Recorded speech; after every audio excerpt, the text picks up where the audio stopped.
Tu t'es déjà demandé, qui avait vraiment placé la Lune ici? Pourquoi les scientifiques pensent qu'elle n'aurait jamais dû apparaître à cet endroit? Imagine un peu. Un objet aussi gigantesque reste suspendu au-dessus de nos têtes. Et en plus, il nous fait toujours face du même côté. Elle a été le témoin de l'évolution humaine. Depuis les cellules prokaryotes dans l'océan, jusqu'à la conquête de la terre ferme. Nous avons l'habitude de la voir là, comme si c'était normal.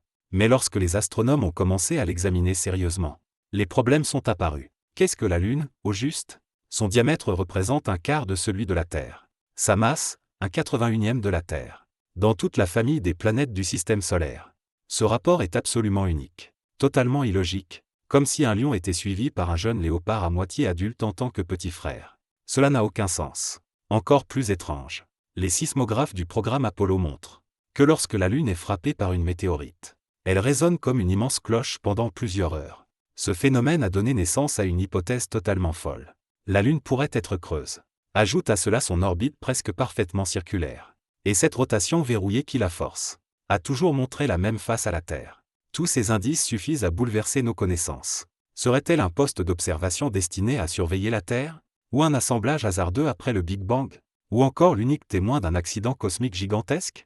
Passons maintenant à l'origine potentielle de cette boule suspendue au-dessus de nous.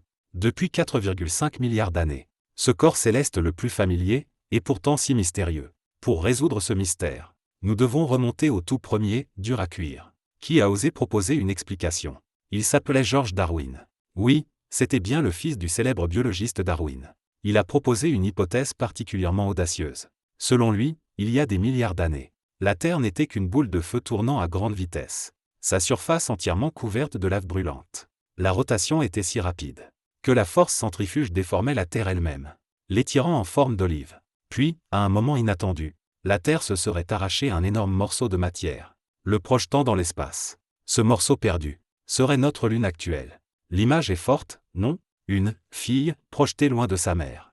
Mais une question surgit immédiatement. À quelle vitesse la Terre devait-elle tourner pour expulser un morceau aussi énorme? Après plusieurs calculs précis menés par les scientifiques, la réponse est tombée. La Terre aurait dû tourner en seulement 2,5 heures par jour. Impossible. Aucun modèle physique ne peut soutenir une telle vitesse folle. Encore plus fatale. Les analyses chimiques, l'équivalent du test ADN, ont révélé que la Lune est très pauvre en fer, alors que la Terre en est riche. Les deux compositions ne correspondent tout simplement pas. Ainsi, la théorie de la fission a été invalidée. Puisque la Terre ne l'a pas enfantée. L'aurions-nous capturée? Ou même arrachée quelque part? Après tout, en astronomie, un corps massif peut très bien capturer un petit compagnon de passage dans son territoire. C'est ainsi qu'est née une nouvelle scène. Une Lune sauvage errant librement dans le cosmos, qui serait tombée par accident dans le piège gravitationnel de la Terre. Elle aurait voulu simplement passer, mais s'est retrouvée coincée pendant plusieurs milliards d'années. Cette idée semble beaucoup plus raisonnable, d'autant que Mars et Jupiter possèdent bien des lunes capturées. Mais avant que la communauté scientifique ne célèbre cette solution, les spécialistes de la dynamique céleste ont refroidi l'ambiance. Ce n'est pas une capture, c'est essayer d'attraper une balle supersonique, à main nue, capturer un objet aussi massif, et le placer sans dommage, sur une orbite presque parfaitement circulaire, à une probabilité proche de zéro. Et le coup fatal vient encore une fois de l'ADN. L'analyse des isotopes de l'oxygène montre que la Terre et la Lune sont nées dans la même région du système solaire. Elles ne viennent donc pas de deux lieux différents. À ce moment-là, toute l'astronomie est entrée dans un silence complet. Les deux hypothèses les plus logiques venaient de s'effondrer. Mais attention, les indices contenaient un détail crucial. S'ils sont frères, leur origine doit être commune. C'est ainsi qu'un troisième scénario est apparu. Et s'ils étaient jumeaux? Deux corps formés en même temps, dans un même gigantesque nuage de poussière, l'un plus grand, l'autre plus petit. Cela semblait expliquer parfaitement leur ADN si similaire. Beaucoup pensaient que l'énigme était résolue. Mais une vieille question est revenue, plus percutante encore. Si ce sont des jumeaux, pourquoi la Terre possède-t-elle un immense noyau de fer, alors que la Lune en est presque dépourvue, comme une petite sœur souffrant d'un développement incomplet? Ça ne tient pas debout. Ainsi, la théorie de l'origine commune s'est également effondrée. Fission, capture, gémellité. Tout était invalidé. La science semblait dans une impasse totale. Pendant que les chercheurs analysaient les échantillons lunaires d'Apollo et ces mystérieux signaux sismiques, un autre scénario, plus audacieux, plus radical, presque glaçant, a finalement émergé. La Lune ne serait pas un corps naturel. Elle serait un gigantesque vaisseau artificiel construit délibérément. Ne ris pas trop vite. L'hypothèse du « vaisseau Lune » n'est pas née de nulle part. Elle répond précisément aux anomalies que la science officielle ne parvenait pas à expliquer. Première question, pourquoi la Lune pourrait-elle être creuse? Parce qu'après les impacts, elle résonne comme une cloche. Une sphère rocheuse solide ne devrait pas faire cela. Mais si elle possédait une coque rigide et une cavité interne, tout deviendrait logique. Deuxièmement, pourquoi la Lune est-elle anormalement grande par rapport à la Terre? Parce que si elle avait été conçue comme un poste d'observation ou une base, elle aurait besoin d'un volume suffisant pour accueillir des équipements, des sources d'énergie, et maintenir sa propre stabilité. Troisièmement, et c'est le point le plus étrange, les analyses des roches lunaires montrent que sa surface contient d'importantes quantités de titane, de chrome, d'antimoine, et d'autres métaux rares à haut point de fusion et à haute résistance. Sur Terre, ces métaux sont précisément ceux utilisés pour fabriquer des engins spatiaux de pointe. Pourquoi se retrouvent-ils concentrés à la surface de la Lune? Toutes ces coïncidences inexplicables par les théories classiques semblent pointer vers une possibilité qui donne littéralement des frissons. La Lune serait une gigantesque structure artificielle, installée en orbite terrestre, par une civilisation supérieure. Cette histoire n'est-elle pas plus palpitante que toutes les autres hypothèses précédentes? Mais la beauté de la science, c'est qu'elle autorise les imaginations les plus audacieuses, tout en exigeant les vérifications les plus rigoureuses. Et lorsque des données d'exploration plus avancées sont revenues sur Terre, ce récit de science-fiction a lui aussi trouvé sa conclusion. D'abord, l'idée de la Lune creuse a été réfutée. Si elle résonne aussi longtemps après un impact, c'est parce que son intérieur est extrêmement sec, rigide et intact, sans être fragmenté comme la Terre, à cause de l'eau et des mouvements de plaques tectoniques. Les ondes sismiques peuvent donc y voyager librement pendant très longtemps, comme si l'on frappait une immense roche parfaite. Mais cela n'a rien à voir avec un intérieur creux. Ensuite, ces fameux métaux spatiaux existent bien, mais leurs signatures isotopiques et leurs proportions d'abondance correspondent entièrement au processus naturel de formation du jeune système solaire. Aucune trace d'un raffinage artificiel.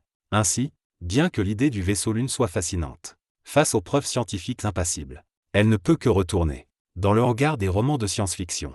Alors, puisqu'elle n'est ni née de la Terre, ni capturée, ni jumelle, ni un vaisseau extraterrestre, quelle est donc la vérité? Tous les indices semblent rompus. Pourtant, ce sont précisément les fragments d'hypothèses réfutées. Taille anormale, absence de noyau, composition semblable mais pas identique, qui ont finalement permis de reconstituer une vérité bien plus grandiose et violente que n'importe quelle fiction. Pour tout expliquer, nous devons revenir au point d'origine, à une véritable scène de crime cosmique. Cette théorie, c'est l'hypothèse de l'impact géant. Aujourd'hui notre modèle principal, ce n'est plus un drame familial doux et sentimental, mais un film de science-fiction, rempli de destruction et de création. Revenons maintenant. Au lieu du crime, il y a 4,5 milliards d'années. Le protagoniste, la prototerre, Gaïa. Le mystérieux chauffard cosmique. Une planète de la taille de Mars, à laquelle les scientifiques ont donné un nom, Theia. À cette époque, le système solaire ressemblait à une salle de billard chaotique à l'échelle cosmique. Le projectile, Theia, n'a pas frappé la Terre de plein fouet, mais l'a percuté, sous un angle extrêmement vicieux. L'impact fut cataclysmique. Theia fut pulvérisée, et le manteau terrestre fut déchiré. Des milliards de tonnes de fragments incandescents furent projetés dans l'espace, formant autour de la Terre un anneau de mort rougeâtre. Imagine cette scène. Une violence aussi terrible que sublime. Mais la fin de la destruction fut aussi le début de la renaissance. Sous l'effet de la gravité, tous ces débris se sont rassemblés comme une boule de neige, en un laps de temps extrêmement court, pour former la Lune que nous voyons aujourd'hui. À ce stade, le récit semble parfait. Cette théorie est une clé universelle. Elle déverrouille tous les mystères précédents. Pourquoi la Lune est-elle si grande? Parce qu'elle est née d'une collision planétaire. Pourquoi est-elle pauvre en fer? Parce que les débris éjectés provenaient surtout du manteau. Les noyaux riches en fer sont restés dans la Terre nouvellement formée. Pourquoi l'ADN est-il similaire mais pas identique? Parce que la Lune est un mélange de Gaïa et de Theia. Toute la chaîne de preuves converge vers Theia. Motif, processus, résultat. Tout est parfaitement cohérent. Une véritable affaire criminelle cosmique, résolue, n'est-ce pas? Mais ce n'était pas fini. Au moment même où les scientifiques s'apprêtaient à déboucher le champagne, les échantillons lunaires d'Apollo, examinés avec des instruments plus précis, ont révélé un minuscule détail, suffisant pour renverser entièrement le tableau. Un retournement spectaculaire. Premier problème. Le fantôme de Theia. Les comparaisons isotopiques les plus récentes montrent que la composition de la Terre et celle de la Lune sont beaucoup trop similaires, presque comme si la Lune provenait presque entièrement De la Terre elle-même? Si elle est un mélange. Où est passé l'ADN de Theia? Aurait-elle disparu comme un fantôme? Pour expliquer cela, les scientifiques ont dû proposer une hypothèse encore plus audacieuse. L'impact aurait été si violent qu'il aurait vaporisé les deux planètes avant leur recondensation. Un mystère qui en amène un autre. Deuxième problème. Les éléments volatiles disparus. La Lune manque gravement d'eau, de zinc, de sodium. La chaleur d'un impact géant peut en expliquer une partie. Mais la Lune est bien plus sèche que tous les calculs théoriques. Où est passée la différence? Personne ne le sait. Troisième problème. Une température inexplicable. Les analyses du potassium isotopique indiquent que la Lune s'est formée à une température encore plus élevée que celle prévue par nos modèles les plus extrêmes.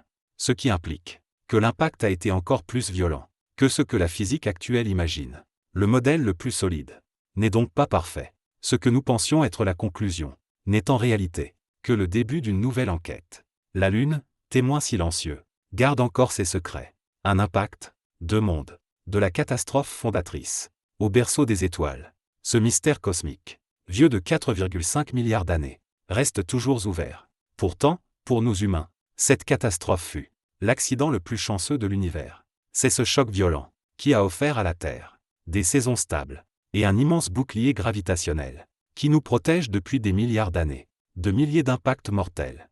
Ce sont les marées lunaires qui ont sculpté, sur les rivages anciens, le premier berceau de la vie. Ainsi, en levant les yeux vers le ciel, nous ne voyons pas seulement l'orpheline d'une catastrophe cosmique, mais le gardien fidèle, laissé par un impact, qui a façonné notre monde. Cet événement cosmique, qui a commencé il y a 4,5 milliards d'années, n'a peut-être pas seulement conduit à la naissance de la vie terrestre, mais est peut-être le véritable point de départ de la future aventure humaine vers les étoiles. La prochaine fois que tu regarderas la Lune, j'espère que tu verras une épopée cosmique grandiose, un tremplin vers l'avenir, et cette curiosité inépuisable qui définit l'humanité.